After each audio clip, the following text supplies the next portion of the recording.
एक जंगल में एक छोटे से घर में एक चिड़िया और उसके दो बच्चे रहते थे। वो बहुत खुशी से अपनी ज़िंदगी गुजार रहे थे। उसी जंगल में एक मक्कार और लालची कौवा भी रहता था। उस कौवे का काम सिर्फ दूसरों को गुमराह करना होता था। वो बहुत खुदगर्ज कौवा था। एक दिन एक लोमड़ी ने कौवे से कहा, अरे कौवे, अगर तुम मुझे चिड़िया के वो दो बच्चे ला दो तो मैं तुम्हारी फर्माबरदार बन जाऊंगी। मैं तुम्हारी हर बात मानूंगी। कौवा उसकी बात सुन के चौंक जाता है और उसे कहता है, अरे लोमड़ी चिड़िया, लोमड़ी झूठ मत मेरी बोल। बात सुन। अगर तू वाकई मेरी हर बात मानेगी तो मैं तेरा काम कर दूंगा।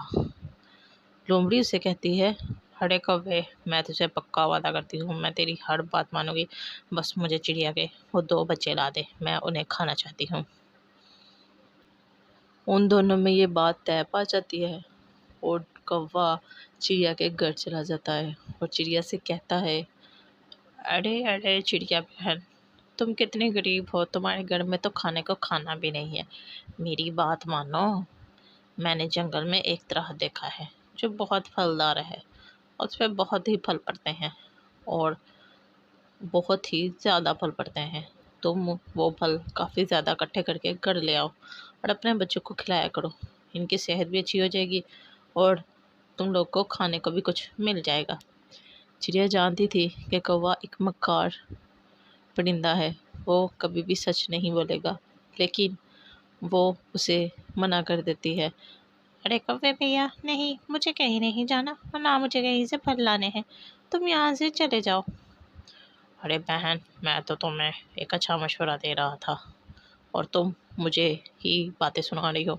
चला जाता हूँ मैं यहाँ से, मुझे भी यहाँ रुकने का कोई शौक नहीं, लेकिन बाद में तुम ही पछताओगी। अब उस तरह के सारे फल मैं अकेले ही खा लूँगा, बहुत ज़्यादा फल हैं वहाँ और बहुत ही मज़े के हैं। चिड़िया ये सुनकर थोड़ी सी अफसरदा होती है और दिल में सोचती है कि अगर कौवा सच कह रहा होगा तो उसके सारे फल ज़ाया हो जाएंगे और उसको कुछ खाने को भी नहीं मिलेगा। अगर वो चली जाएगी तो उसके हाथ कुछ फल लग जाएंगे और कुछ दिन वो अपने बच्चों का पेट पाल सकेगी। चिड़िया इस लालच में आगे कौवे से कहती है, अरे कौवे भैया, मुझे माफ़ कर दो। चलो ऐसा करते हैं, जंगल जाते हैं और फल लेकर आते हैं। वो दोनों जंगल में चले जाते हैं फल लेने। पीछे से लोमड़ी चिड़िया के घर में दाखिल हो जाती है और चिड़िया के घर में आकर चिड़िया के बच्चों को कहती है, अरे बच्चों, तुम लोग को क्या पता मैं कौन हूँ।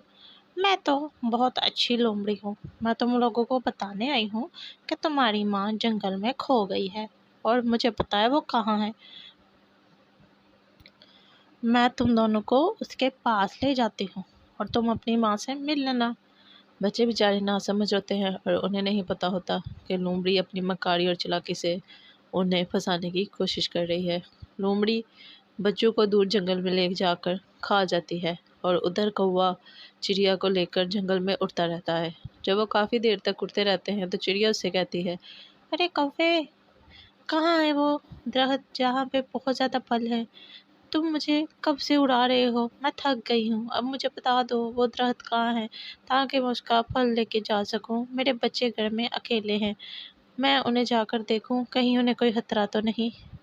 अरे चिड़िया बहन, बस आ गए, थोड़ी और आ गए है दरख्त। कौवा उसे कहते थोड़ी और दूर ले जाता है और फिर थोड़ी और दूर जाकर कौवा चिड़िया से कहता है, अरे चिड़िया बहन, मैं तुमसे माजरत मांगता हूँ, सॉरी कहता हूँ। मैं भूल गया हूँ वो दरख्त कहाँ है। इधर ही कहीं जंगल में था, लेकिन अब मुझे याद नहीं वो किधर है। मैं क्या करूँ, मुझे बातें भूल जाती हैं। मैं तुमसे माफ़ी मांगता हूँ, मैं बहुत शर्मिंदा हूँ। अब ऐसा करते हैं, घर वापस चले जाते हैं। चिड़िया ये सुन के बहुत गुस्सा होती है और कौवे से कहती है, अगर तुम्हें पता नहीं था तो मुझे इतनी दूर क्यों लेकर आए। अगर मेरे बच्चों को पीछे से कुछ हुआ तो फिर देखना, अब मैं इतनी दूर से घर वापस कैसे जाऊं और इतना टाइम लग जाएगा। वो कौवे पे गुस्सा करने के बाद घर के लिए रवाना हो जाती है। जब वो घर जाती है उसे अपने बच्चे कहीं नहीं मिलते और वो बहुत रोती है और परेशान हो जाती है। फिर वो बेचारी जंगल की तरफ जाती है और देखती है कि लोमड़ी उसके बच्चों को खा चुकी होती है। वो बहुत ही रोना शुरू कर देती है। प्यारे बच्चों, इस कहानी से हमें ये सबक मिलता है कि किसी मक्कार और झूठे शख्स की बात का यकीन नहीं करना चाहिए।